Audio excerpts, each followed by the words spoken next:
하나님의 말씀은 누가복음 18장 1절로 8절까지, 제 성경에는 신약 성경 126페이지 있습니다.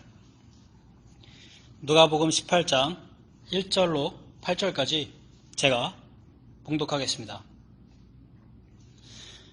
항상 기도하고 망망치 말아야 될 것을 저에게 비유로 하여 가라사대, 어떤 도시에 하나님을 두려워 아니하고 사람을 무시하는 한 재판관이 있는데, 그 도시에 한 과부가 있어 자주 그에게 가서 내 원수에 대한 나의 원한을 풀어주소서 하되, 그가 얼마 동안 듣지 아니하다가 후에 속으로 생각하되, 내가 하나님을 두려워 아니하고 사람을 무시하나 이 과부가 나를 번거롭게 하니 내가 그 원한을 풀어주리라.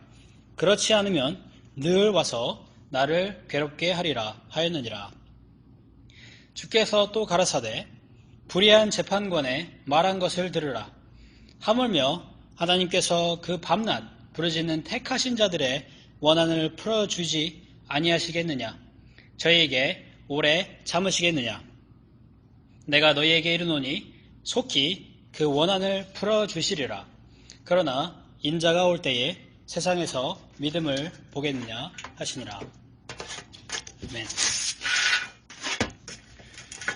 오늘은 기도에 대해서 또 말씀을 나눌 텐데요. 특별히 끈질긴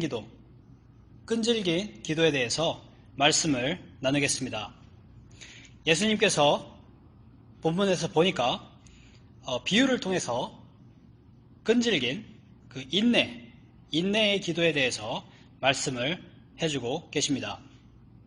본문을 이제 살펴볼 텐데, 그 전에 그 영국의 그 마틴 로이드 존스 목사님께서 그 기도에 대해서 이렇게 그 정의를 한 그 말씀을 잠깐 나누고자 합니다. 로이드 존스 목사님은 기도만큼 우리 기독교인의 진면목을 나타내주는 것은 없으며, 기도는 신앙생활 중에서 가장 어려운 일이다, 그렇게 말씀을 하셨습니다. 기도만큼 우리 기독교인의 진면목을 나타내주는 것은 없으며, 기도는 신앙생활 중에서 가장 어려운 일이다. 이 말을 따르니까 기독교의 생활은 저희가 기도를 어떻게 하느냐에 따라서 달려있다는 것입니다. 저희가 기도를 신실하게 할수록, 기도를 자주 할수록, 또 기도를 깊이 할수록 저희 신앙생활도 그렇게 달라진다는 말씀입니다. 또 기도는 신앙생활 중에서 가장 어려운 일이다, 그렇게 말씀을 하셨는데, 예를 들면 저희가 예배를 보거나 또는 성경을 보거나 또 구제하거나 봉사, 이렇게 다른 그 기독교인의 그 중요한 의무들이 있지만 기도만큼 더 어렵지는 않다는 말입니다. 저도 기도를 하려고 이렇게 많이 노력은 하는데, 기도를 이렇게 전심을 기울여서 하려고 해도 잠이 올 때도 있고, 또 다른 그런 망상에 빠지거나, 또 다른 뭐 핸드폰을 보거나 이렇게 다른 일들을 신경 쓰느라고 기도를 하는데 좀 방해가 되고, 기도를 정말 전심을 다해서 기도하는 것에 대해서 제가 많이 그 힘든 그런 경험을 했습니다. 그래서 저희가 이제 기도를 잘하기 위해서는 저희가 훈련을 하는 것이 필요합니다. 기도의 자리에 가서 저희가 30분이면 30분, 1시간이면 1시간, 15분이면 15분, 저희가 시간을 정해놓고 그 시간에 그 자리에 가서 기도를 하면서 그걸 끊이지 않고 저희가 기도를 계속 노력할 때 저희가 기도의 강자가 될 수가 있고, 저희 신앙생활이 발전하는 그런 계기가 될 것이라고 생각합니다. 기도가 깊어지고 진실해질 때 우리가 더욱더 깊고 또 진실한 그런 신앙인이 될 수 있을 것으로 확신합니다. 그러면 이제부터 본문의 말씀을 상고해 보면서 은혜를 나눌 수 있도록 했으면 좋겠습니다. 제가 1절부터 3절까지 봉독하겠습니다. 항상 기도하고 낭망치 말아야 될 것을 저에게 비유로 하여 가라사대 어떤 도시에 하나님을 두려워 아니하고 사람을 무시하는 한 재판관이 있는데 그 도시에 한 과부가 있어 자주 그에게 가서 내 원수에 대한 나의 원한을 풀어주소서 하되. 이 비유를 보니까 이제 예수님께서 그 말씀하고자 하시는 그 주제, 이 비유의 주제는 바로 1절을 보니까 나와 있습니다. 1절에서 항상 기도하고 낭망치 말아야 될 것, 이것에 대해서 비유로 말씀하셨다고 했습니다. 항상 기도하고 낭망치 말아야 할 것, 이것을 위해서 이 비유의 말씀을 저에게 주신 것입니다. 저희가 살다 보면 힘든 일이 많이 있습니다. 인생을 많이 겪고 여러 가지 일을 겪어도 경험이 자꾸 쌓이는데 앞에 또 저희가 겪어보지 못한 그런 어려운 그리고 힘든 일들, 고단한 일들이 자꾸 생기는 것을 저희가 경험하게 됩니다. 그렇게 힘든 일이 생길 때에 저희가 낙심하기 쉬운데 우리가 이 예수님의 이 비유의 말씀, 이 귀한 말씀을 떠올리면서 그 힘든 그 순간에 기도하면서 극복할 수 있도록 하라는 그런 예수님의 말씀입니다. 또 이 말씀은 저희가 기도에 응답을 받지 못하는 그럴 때가 있습니다. 기도를 열심히 하는 것 같은데 저희가 기도의 응답을 하나님께서 해주시지 않는 것처럼 그렇게 느껴질 때도 저희가 낭망할 것이 아니라 인내하며 항상 기도하라는 뜻에서 예수님께서 이 비유의 말씀을 저에게 주신 것입니다. 그래서 저희가 이 비유를 통해서 항상 인내하는 그런 기도를 하여서 저희가 응답받고 또 하나님께 영광 돌리는 저희가 되기를 바라겠습니다. 이제 비유의 내용을 이제 살펴보겠습니다. 한 도시에 불의한 재판관이 있는데 이 재판관은 하나님을 두려워하지 않는 그런 재판관이었습니다. 이 재판관은 경건하지 못한, 하나님을 모르는, 또한 인간적이지 못한 비인간적인 그런 재판관이었습니다. 하나님의 진노를 두려워하지도 않고 정의롭지도 않고 또 뭐가 옳고 그른지 제대로 판단이 안 되고 또 사람들이 자신에 대해서 어떻게 말하는지 사람들의 평판 이런 것에 대해서도 전혀 관심이 없었다는 그런 말입니다. 그러므로 이 재판관은 경건하지 못하고 또 비인간적인 그런 재판관이었습니다. 이 재판관은 어떤 그 불쌍한 사람들의 어떤 힘든 그런 사정, 또 어이없는 일들을 당한 사람들, 그런 사람들의 사정을 이 재판관이 그 사람들의 사정을 알아주는 것은 거의 불가능에 가까운 그런 일이었습니다. 그리고 이제 이 재판관 말고 다른 등장인물이 등장하는데요. 바로 과부가 등장합니다. 보통 저희가 과부를 얘기할 때는 그 사회적인 약자를 들 수가 있습니다. 사회적으로 약자인 이 과부는 지금 보니까 어떤 그 큰 불행한 일을 당하고 또 굉장히 어이없는 그런 힘든 그런 일을 당했는데 좀 부당한 그런 일을 당한 것 같습니다. 그런데 이 일을 당해서 힘든 상태였지만 아무도 이 사람의 그런 힘든 사정, 그런 어이없는 그런 상태, 이 상태를 알아주지도 않고 있는 그런 상황이었습니다. 그리고 과부에게 힘이 없기 때문에 지금 당한 그 처지에서 그걸 해결책을 찾을 수가 없고 아무 일도 하지 못하는 그런 속수무책의 그런 상황에 이 과부는 빠져 있었던 것입니다. 이런 그 상태에 대해서 저희가 생각해 볼 때 제가 이제 어제 뉴스를 봤는데요.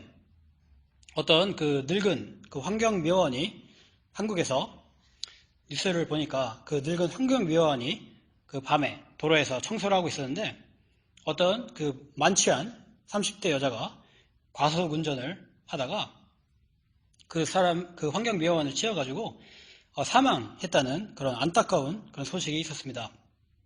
근데 그 차를 운전한 그 여자분이 재판을 받았는데 거기서 겨우 7년형을 받았다고 합니다. 그래서 제가 이걸 기사를 보고 정말 어이가 없어서 거기 있는 사람들도 이제 댓글을 보니까 굉장히 그 부당한 그런 판결을 내렸다 그렇게 말을 하는 것을 봤는데요. 그 돌아가신 그 환경미화원의 그 가족분들이 얼마나 가슴이 아프고 힘이 들겠습니까? 그래서 이 세상에서는 이런 그 어처구니 없는 그런 부당한 일들이 일어났는데 만약에 그 환경미화원이 어떤 그 큰 힘 있는 사람의 아버지였거나 그 사람이 뭐 국회의원이었다 그러면은 그렇게 쉽게 그렇게 판결이 나오지는 않을 것 같습니다.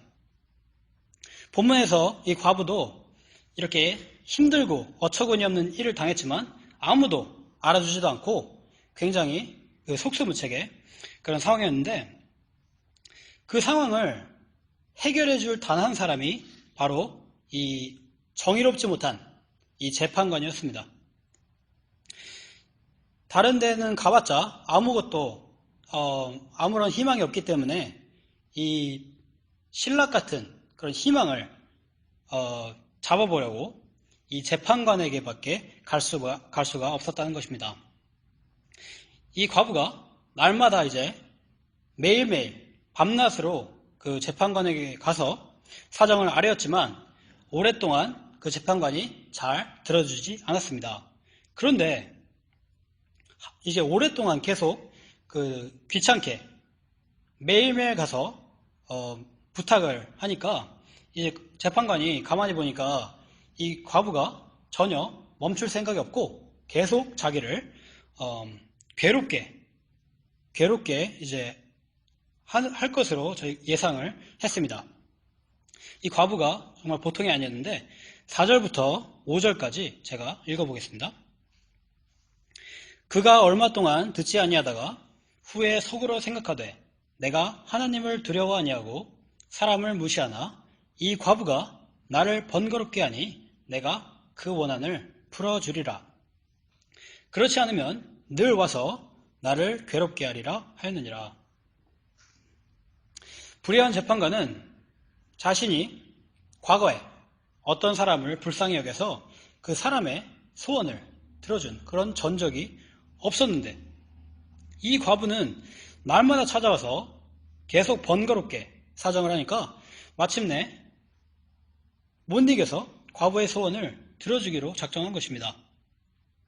여기서 중요하게 살펴볼 그 과부의 태도는 과부가 끈질기게 이렇게 찾아왔다는 것입니다. 밤낮 가리지 않고 끈질기게 매일매일 와서 사정을 하니까 다른 어떤 사람도 그 소원을 들어줄 사람이 없는데 이 재판관 홀로 그 소원을 들어줄 수가 있기 때문에 과부가 이 재판관에게만 계속 찾아왔고 겸손히 매일매일 사정을 아뢰었던 것입니다. 재판관이 악명이 높던 말건 재판관이 정의롭지 못하건 정의롭건 그런 거 상관없이 그저 가서 아뢰는 것입니다. 다른 방법이 없었기 때문입니다. 그랬더니 결국에는 그 불의한 재판관이 자신의 어떤 성격이나 자신의 공명정대함이나 그런 거에 상관없이 겨우 딱 한 가지 이유, 자기가 너무 번거롭기 때문에 그 원한을 들어주도록 결정을 한 것입니다.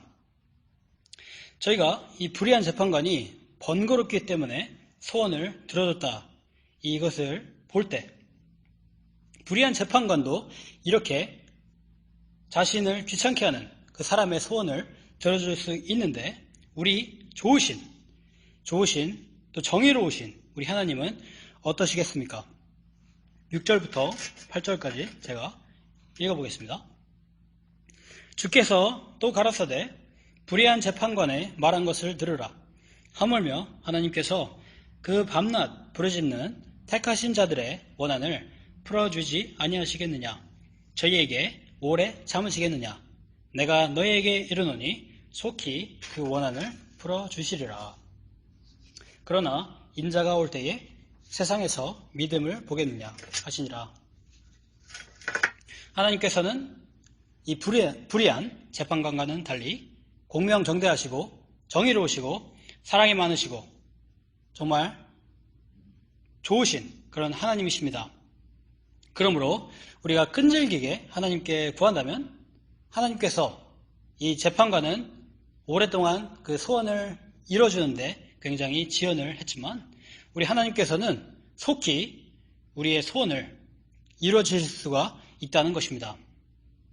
그렇기 때문에 우리는 하나님께서 저희의 소원을 들어주실 줄 믿고 그런 믿음을 갖고 저희가 정말로 원하는 일이 있다면 밤낮으로 하나님 앞에 나아가서 간절히 부르짖으면서 하나님께 기도해야 된다는 것입니다. 이렇게 밤낮으로 간절히 부르짖는다는 그 태도, 이 자체가 그 사람이 정말 하나님에 대한 큰 믿음을 갖고 있다. 그것을 증명하는 것입니다.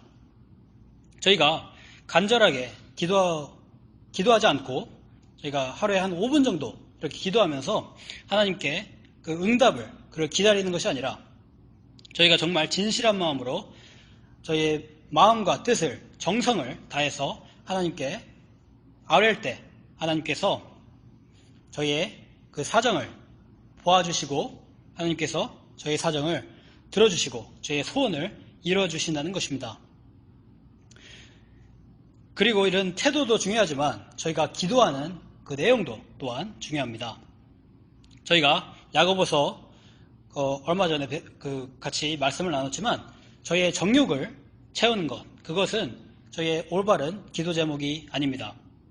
하나님의 나라와 그의 일을 구하는 기도 제목을 가지고 구할 때 저희가 하나님의 영광을 돌리는 그런 기도 제목을 가지고 기도하시고 또 사람의 영혼을 천하보다 귀한 그런 영혼을 그걸 살릴 수 있는 그런 기도, 또 우리가 다른 사람을 위해서 더욱더 사랑할 수 있는 그런 기도 제목, 이러한 소원들을 가지고 저희가 하나님께 간절히 기도하면 저희가 정말로 그런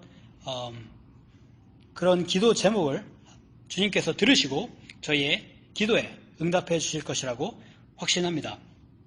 저희가 하나님께 그렇게 간절히 구했을 때 하나님께서 저에게 저의 기도를 응답해 주신다면 우리가 그 하나님께서 능력으로 저희의 그 기도에 응답해 주셨기 때문에 저희가 너무나 감사하고 또 저희의 그 응답받은 그 기쁨으로 인해서 저희가 하나님께 더욱더 영광을 돌릴 수가 있게 되는 것입니다. 또 기도가 정말 어렵고 그런 힘든 그런 과정인데 저희가 간절히 기도하는 과정에서 저희의 믿음이 자라나고 또 우리의 심령이 하나님 앞에서 더욱더 깨끗한 자들이 될 수가 있는 것입니다. 그렇게 이런 간절한 기도에는 많은 힘이 있고 저희가 정말로 마음을 들여서 저희 기도의 훈련을 해야 되는 이유가 바로 이런 이유들에 있는 것입니다. 말씀을 마치겠습니다. 오늘 본문에 등장하는 이 과부, 이 비유에 등장하는 과부는 끈질기게 인내하면서 구할 때 마침내 소원을 이룰 수가 있었습니다. 기도가 정말로 어려운 것이지만 한편 또한 너무나도 저에게 중요한 일입니다. 기독교인으로서 기도는 어렵지만 너무나 중요한 일이기 때문에 저희가 하나님 앞에서 굳은 결심으로 나아가서 오랫동안 자주 기도하는 훈련을 저희가 하게 되기를 간절히 원합니다. 그 과부와 같이 저희도 끈질기게 하나님 앞에 나아가서 밤낮으로 기도하여서 또한 그 하나님의 나라와 의를 위하는 깊은 소원을 가지고 하나님께 구하여서 저희가 속히 기도의 응답을 받기를 원합니다. 그래서 저희 기도를 통해서 저희가 변화가 되고 저희 기도를 통해서 저희가 하나님의 나라가 확정이 되고 저에게 많은 신앙의 열매가 맺히고 그렇게 열매가 많이 맺힐 때 저희가 기쁨으로 그 열매를 거둬들이고 또 그 기쁨의 벅차올라서 하나님께 감사와 또 하나님께 영광을 돌릴 수 있는 저희들이 되기를 간절히 바라겠습니다. 말씀을 마치겠습니다.